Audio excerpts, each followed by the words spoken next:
Hello, good morning. Hope you all are doing very good. कल हमारे गुरुजी, समय आएगा तो शायद नाम भी बता देंगे। हमारे गुरुजी हमारे पास आए बहुत लंबे अंतराल के बाद। कुछ जो उनसे सीख पाई, अभी तो पहाड़ है, ये तो एक राई है। कुछ जो उनसे सीख पाई तो सोचा आपसे शेयर करूं। ये हम सब जानते हैं कि ईश्वर ने हमें फ्री विल दी है, पर इसका प्रयोग कोई करता नहीं है। कम लोग करते हैं। ज़्यादा लोग एक दूसरे पर आरोप प्रत्यारोप करते हैं कि ये काम ऐसे हो गया क्योंकि इसके पीछे ये था, या ये काम हम नहीं कर पा रहे क्योंकि इसके पीछे ये मजबूरी है। बहुत सारी बातें एक दूसरे से इंटरकनेक्ट करके हम कहते जोड़ते हैं और शायद अपनी दी गई उन जिम्मेदारियों से पीछा छुड़ाते हैं जहाँ हमें डट कर खड़े होना चाहिए था, एक दृढ़ स्वर रखना चाहिए था और क्लियर ओपिनियन रखना चाहिए था। ओपिनियन क्लियर होना बहुत ज़रूरी है, लेकिन आज का जो दौर है, दोष किसी को भी दे ले, हमारा मुझे लगता है हमारा मेन दोष खुद का है, क्योंकि जब फ्री विल है तो सेलेक्ट करने का दोष भी हमारा है।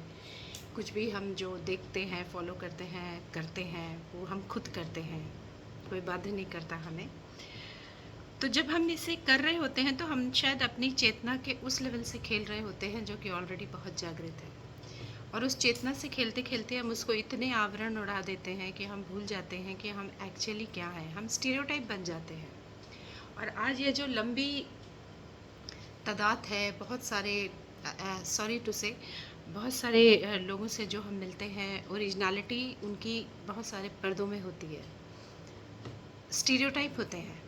तो मुझे लगता है शायद स्टीरियोटाइप की तरह कुछ भी फॉलो करने से पहले उसको तर्क के कसौटी पर कसना चाहिए, अपनी आत्मा, अपना अंतस्थल के विश्वास के आधार पर परखना चाहिए। और कोई भी ऐसा नहीं है, मुझे लगता है शायद, हालांकि हम ह्यूमन बीइंग हैं, पर शायद अगर हम इंसान की योनि में होते, कुछ होते, तो शायद संज्ञान सभी को कार्य करने से पहले कुछ आता है। कुछ भी हम करते हैं, एक क्षीण सा विचार आता है।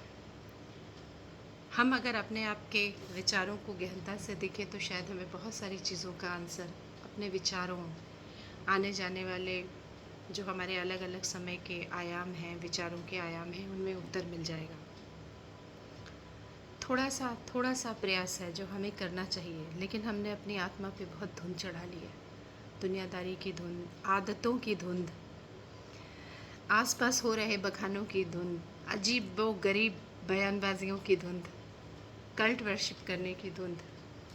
किसी की वर्शिप करनी है तो सबसे पहले मुझे लगता है अपनी कीजिए। आपके अंदर वो शक्ति है, वो पराशक्ति जगदम्बा, जिस ताकत से आप बोलते हैं, खड़े होते हैं, जैसे मैं बोल रही हूँ, मैं खड़ी हो रही हूँ, तो वो मेरे अंदर है, तभी तो जब वो पराशक्ति आपके अंदर ही बैठी है तो सबसे पहले अपने को पूज लीजिए, सब सज जाएगा। पूजने का मतलब ये नहीं है कि हवन बत्ती और धूप दिखाना, दिया दिखाना, नहीं। अपनी आत्मा के स्वर को पहचान लें, वो ही हमारी सबसे बड़ी अपनी पूजा है। बाकी तो सबकी अलग अलग विधियां हैं। उस परम परमेश्वर को, उस पराशक्ति को, उस परम ब्रह्म को जानने के अलग अलग आयाम है, पर शायद रास्ता अपने आप से ही शुरू होता है। तो हमें लगता है अपनी फ्री विल का इस्तेमाल करके जो हमारे अंदर कैपेसिटी है सुपर ह्यूमन, शायद मोर देन ह्यूमन बनने की, उसको जगाना चाहिए। हर एक कोई यूनिक है, बस हमें तर्कों पर सोचना होगा, स्टीरियोटाइप्स फॉलो नहीं करना होगा। सफ़र लंबा है, दूर जाना है, चलते रहेंगे, कहीं ना कहीं पहुंचेंगे, और जागरूक होकर चलेंगे तो शायद सफ़र का और आनंद लेंगे।